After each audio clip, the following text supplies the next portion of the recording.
La musique de Noël s'était évanouie, laissant place à un silence absolu, une vacuité si profonde qu'elle donnait l'impression que la pression atmosphérique avait chuté dans la salle à manger.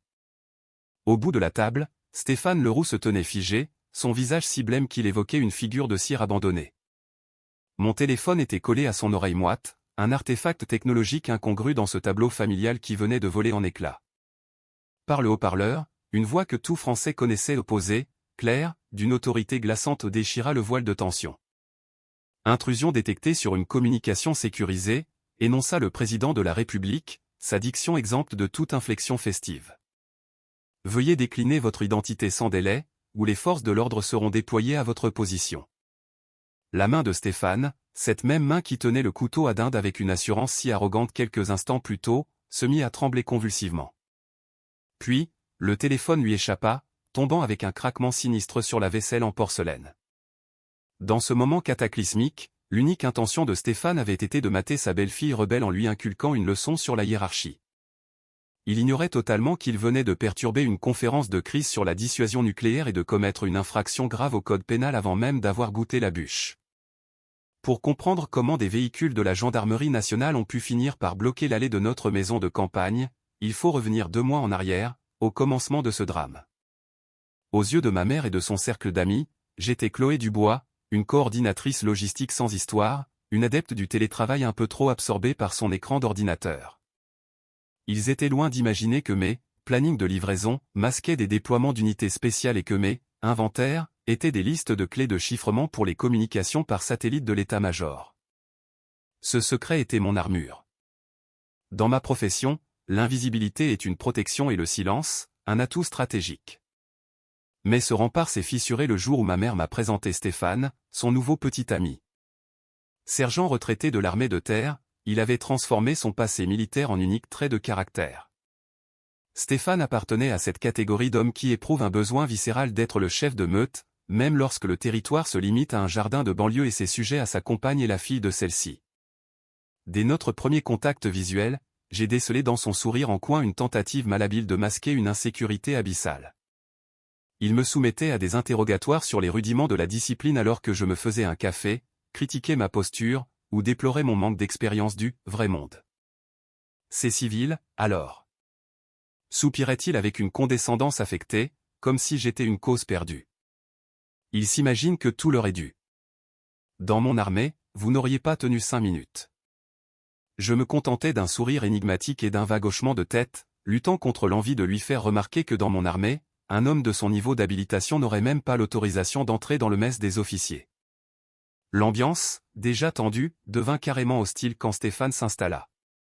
Il imposa sans transition un règlement intérieur, placardant une liste de règles sur la porte du frigo comme si nous étions des conscrits. La plus inébranlable était son dogme, aucun téléphone à table. Jamais. Aucune excuse, ni professionnelle, ni médicale, ni même un appel du palais de l'Élysée. Mon terminal de travail sécurisé, un appareil crypté d'une valeur supérieure à sa voiture, était dénigré comme mon jouet électronique. Il tambourinait à ma porte si je tardais à sortir pour le dîner. Quand un homme, le chef de famille, entre dans une pièce, on se lève, soldat. M'avait-il un jour aboyé alors que j'étais en pleine téléconférence de crise? Je l'avais observé, analysé, et j'avais compris la terrible vérité, il n'y avait aucune ironie dans ses propos. Il se croyait réellement l'autorité suprême de mon existence. Il n'avait pas la moindre conception de l'ampleur de son erreur. Les préparatifs du repas de Noël se transformèrent en une manœuvre militaire à la gloire de l'ego de Stéphane, et nous n'étions que les pions sur son échiquier personnel. Il arpentait la cuisine, vêtu d'un t-shirt trop serré affichant « vétéran caractériel ». Ne pas déranger, un message paradoxal pour un homme qui n'avait cessé de brailler des directives depuis son réveil. La préparation de la dinde était gérée comme une mission de combat. Il ordonnait à ma mère, Sandrine, de tenir le flanc de la purée de pommes de terre et surveiller la température du four avec la gravité d'un artificier. Ma mère, une femme dont le pacifisme frisait la lâcheté, s'agitait autour de lui, m'implorant du regard de lui céder, car son service militaire compte tellement pour lui. Je faisais de mon mieux pour me fondre dans le décor, retranché dans un coin du salon avec mon ordinateur. Mais le détecteur de manque de respect de Stéphane était constamment en alerte. Il me repéra et émit un grognement méprisant, assez fort pour glacer l'ambiance. Tenez, regardez le soldat Dubois, lança-t-il, me pointant avec le grand couteau à découper. Le nez collé à sa machine. Dans mon temps, on se regardait dans les yeux. Tu n'as aucune idée de ce qu'est le monde réel, Chloé. Tu es trop tendre. Je serrai les dents, un sourire forcé aux lèvres. Alors que je cochais mentalement une nouvelle case dans son dossier psychologique, lui ne voyait qu'une jeune femme oisive. Il était à des années-lumière de se douter qu'il sermonnait une générale de division qui constituait, à cet instant précis, le dernier rempart contre une panne de communication à l'échelle du territoire national. Mon écran, sous l'apparence d'un bureau encombré, affichait l'interface de commandement du Centre de conduite des opérations, CCO, du ministère des Armées. Le prétendu jeu vidéo était une modélisation en temps réel d'une cyberattaque de niveau 1. Une puissance étrangère venait de tenter d'injecter une bombe logique dans notre constellation de satellites, une manœuvre visant à neutraliser nos systèmes de défense antimissiles. Les trajectoires lumineuses que je supervisais n'étaient pas des éléments de gameplay. C'étaient les vecteurs d'interception assignés à l'unité de riposte rapide du commandement de la cyberdéfense, Concibé. Mes doigts survolaient le pavé tactile, non pour consulter les réseaux sociaux, mais pour valider un protocole de contre-attaque si sensible qu'il était classifié, hors nomenclature. Je suivais les cascades de données, les voyants d'alerte écarlate qui pulsaient dans un coin de la fenêtre. Le contraste était hallucinant. Stéphane narrait avec emphase une histoire de corvée de latrine qu'il avait dirigée en 1998, réclamant une admiration sans faille pour ses états de service, tandis que je commandais silencieusement une cyberarmée pour empêcher un conflit d'éclater. D'une discrète pression de mon pouce sur le lecteur d'empreintes digitales de mon ordinateur, j'élevais le niveau d'alerte de mon secteur à « renforcer ». Et pendant ce temps, Stéphane me tenait un discours sur l'importance de « gagner ses galons ». La seule personne qui semblait percevoir cette fracture de la réalité était mon grand-père. Papy Pierre, un homme silencieux dont le regard portait la sagesse tranquille de ceux qui ont connu la guerre sans jamais en faire un spectacle, observait la scène depuis son fauteuil. Il parlait peu, mais il voyait tout. Il vit Stéphane parader avec son couteau, théâtralisant la découpe de la volaille. Puis son regard se posa sur moi. Il remarqua ma posture, non pas avachie, mais alerte, mon regard balayant les points de sortie et analysant la dynamique du groupe. Il nota le téléphone sécurisé, massif et anguleux, posé près de moi, un objet dont la technologie n'avait rien de commercial. Nos regards se croisèrent à travers la pièce. Papy Pierre but une gorgée de sa tasse de thé, ses yeux firent un aller-retour quasi imperceptible entre mon visage et mon écran. Puis, il inclina la tête, une marque infime de reconnaissance, une communication silencieuse entre deux êtres qui comprenaient la solitude du commandement. Il savait que je ne perdais pas mon temps. Il ignorait mon grade, mais il avait reconnu le soldat. Mon regard revint sur Stéphane, qui découpait la dinde avec une brutalité qui envoyait des éclaboussures de jus sur la nappe, tout en ressassant une histoire usée jusqu'à la corde. « Vous voyez ça » s'exclama-t-il en brandissant une tranche. « Ça, c'est la rigueur. La discipline. » Je baissai les yeux vers mon moniteur. La bombe logique était isolée et détruite. Le réseau satellitaire était de nouveau intègre. La menace était écartée, et personne ici ne se douterait jamais qu'ils étaient passés à un cheveu de devoir finir leur repas de Noël à la bougie. La rigueur, songeai-je en refermant l'ordinateur. L'absurdité de la situation était totale, me faire traiter comme une recrue par un homme dont l'accréditation ne lui donnerait même pas accès aux messes des sous-officiers de ma base. Mais c'était la nature de ma fonction. On défend les murs, on repousse les menaces, et on laisse les gens à l'intérieur croire que c'est le loquet de la porte qui les protège. Pas le soldat de garde dans la nuit. Pendant des années, j'avais tenté de leur expliquer la nature de mon engagement, mais leur esprit ne concevait que le pouvoir ostentatoire. Je pris alors ma décision, tandis que Stéphane s'esclaffait d'une nouvelle pique à mon encontre, j'allais enfin communiquer avec eux dans le seul langage qu'ils pouvaient comprendre. Mon téléphone n'émit aucune sonnerie. Il produisit contre ma cuisse une vibration spécifique, un code morse que je n'avais pas ressenti depuis plus d'1 an. Une alerte de priorité maximale, le signal d'urgence ultime de l'arsenal militaire français, réservé à une menace existentielle pour la nation. Je vis un unique pixel rouge clignoter sur l'écran noir. Un appel direct de la cellule de crise de l'Élysée. Dans mon univers, cela n'avait rien d'une invitation. C'était une convocation. Le sang reflua de mon visage, mon cœur battant à un rythme puissant, non de peur, mais sous l'effet d'une lucidité glaciale. Je me levai, déplaçant ma chaise avec une lenteur calculée, serrant l'appareil comme s'il contenait le destin du monde. Je vous demande de m'excuser, dis-je d'une voix égale, m'adressant à la table. Je dois impérativement prendre cet appel. Professionnel. Je ne sollicitais pas leur permission. Je me dirigeais déjà vers la terrasse. Je sentais le regard furieux de Stéphane dans mon dos. Il était au milieu d'un toast à la famille, son verre suspendu dans les airs. Pour lui, mon départ était plus qu'une impolitesse, c'était une insubordination flagrante.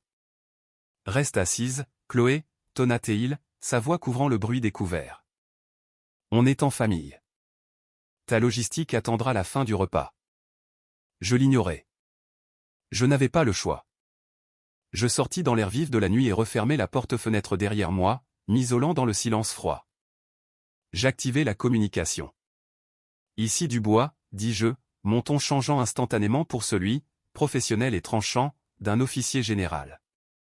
Authentification Alpha Charlie 9. J'écoute, Monsieur le Président.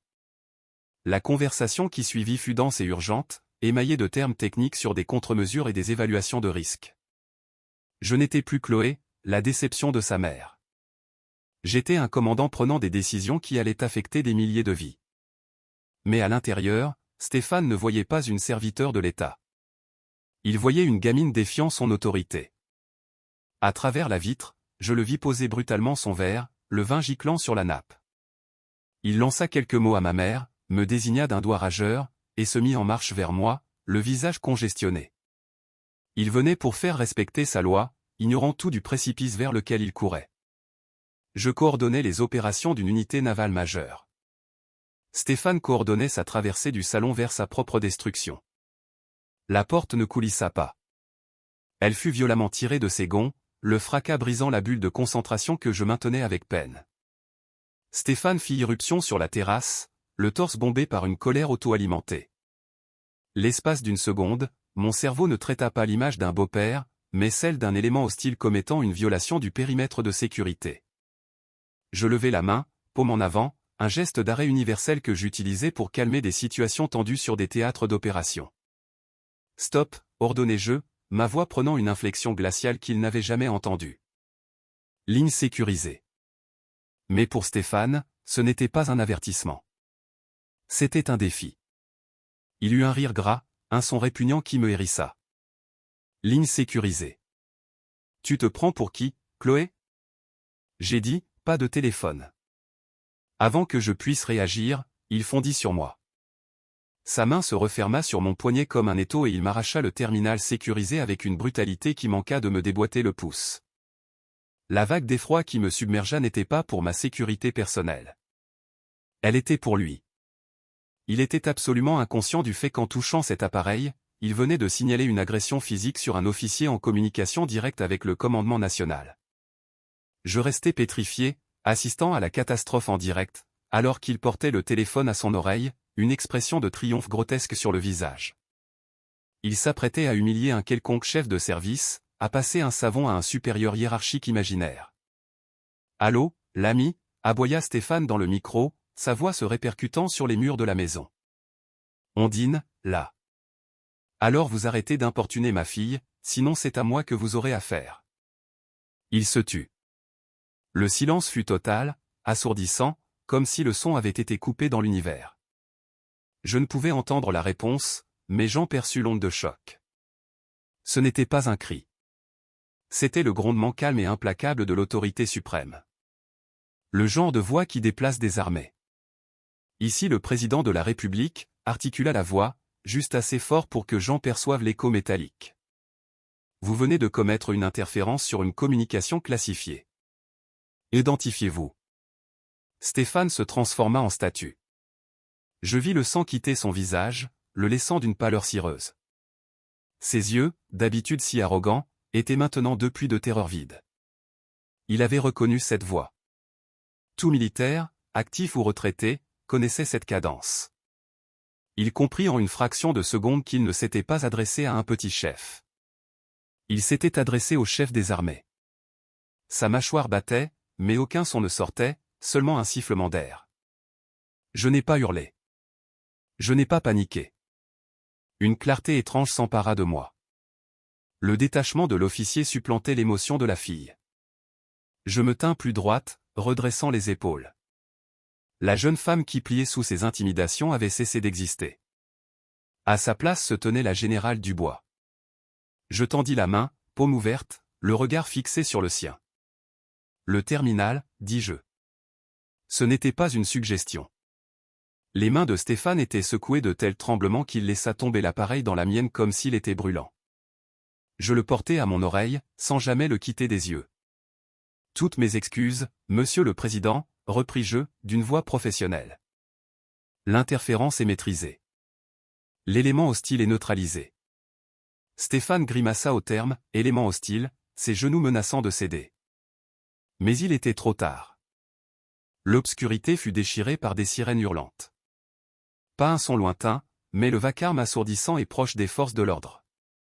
Des gyrophares bleus inondèrent le jardin, projetant des éclairs stroboscopiques sur le visage décomposé de Stéphane. La ligne avait été violée. Les secours étaient en route. Les lumières bleues des véhicules de la gendarmerie nationale n'avaient rien de festif. Elles évoquaient une intervention d'urgence.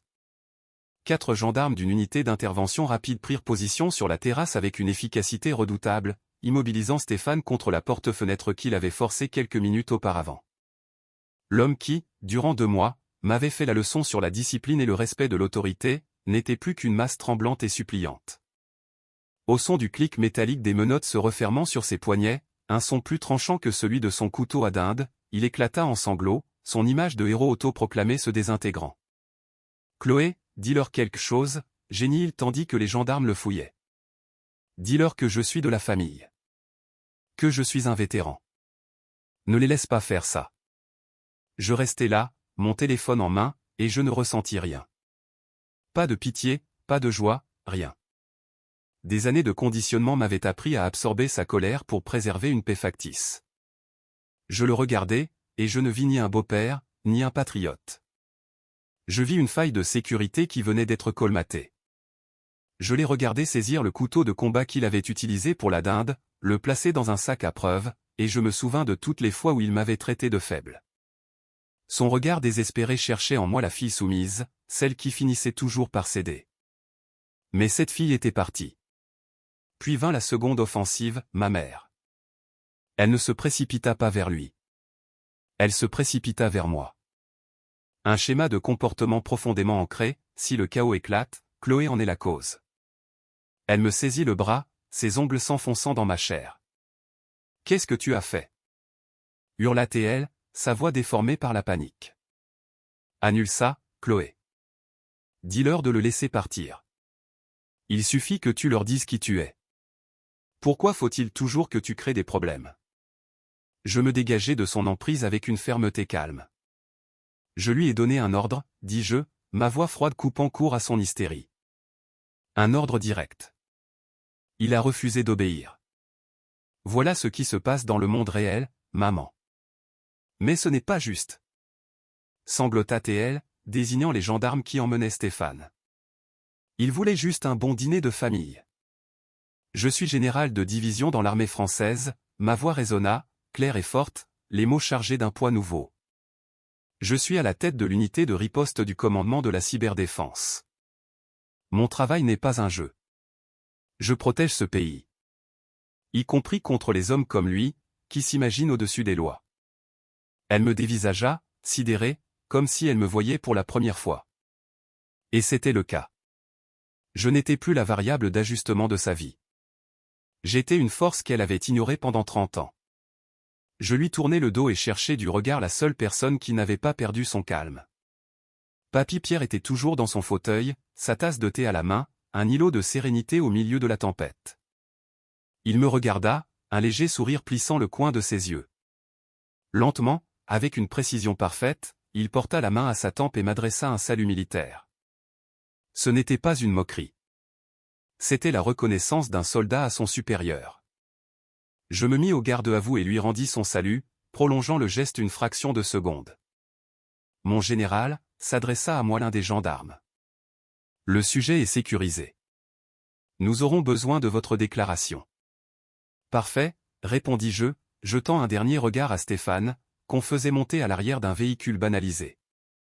Placé M. Leroux en garde à vue. Je n'en ai plus l'utilité. Je ne me retournai pas.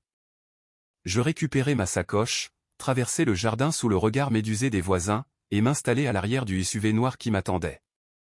Quand la portière se referma, m'isolant du drame, je pus enfin respirer. 1 an plus tard, le silence de mon bureau au ministère des Armées, à Ballard, était apaisant. C'était le silence de l'ordre et de l'efficacité. La vue sur Paris depuis ma fenêtre était à des mondes de la maison de campagne. Mon aide de camp frappa et entra, déposant une enveloppe sur mon bureau. Courrier personnel, mon général. L'adresse de l'expéditeur lui avait permis de franchir les contrôles. Je reconnus l'écriture de ma mère, agitée, suppliante. Je savais ce qu'elle contenait sans même l'ouvrir. Un plaidoyer chargé de culpabilité. Des nouvelles des ennuis judiciaires de Stéphane, de sa condamnation avec sursis qui avait sali son honneur, et une demande d'aide financière à peine voilée. Elle voudrait savoir pourquoi je ne donnais plus de nouvelles, pourquoi je les avais abandonnées. Elle ferait les comptes de toutes ces années de mère, essayant de monnayer son affection passée contre mon soutien présent. Je regardai la lettre, puis le destructeur de documents. Autrefois, je l'aurais ouverte. J'aurais laissé la culpabilité m'envahir et j'aurais fini par signer un chèque pour acheter la paix. Mais cette époque était révolue. Je me levai, traversai la pièce et insérai l'enveloppe dans la fente de la machine. Le bruit du papier réduit en confetti fut le son le plus libérateur de la journée. Je ne les haïssais pas. Simplement, leur validation ne m'était plus nécessaire. La mienne se trouvait dans les étoiles sur mes épaules, dans le respect de mes subordonnés, et dans la certitude que lorsque la nation était en péril, c'était moi qui répondais à l'appel. Stéphane avait passé sa vie à exiger le respect pour un grade qu'il ne portait plus. Il avait appris de la manière la plus brutale que la véritable autorité n'a pas besoin d'élever la voix. Elle n'a qu'à décrocher le téléphone.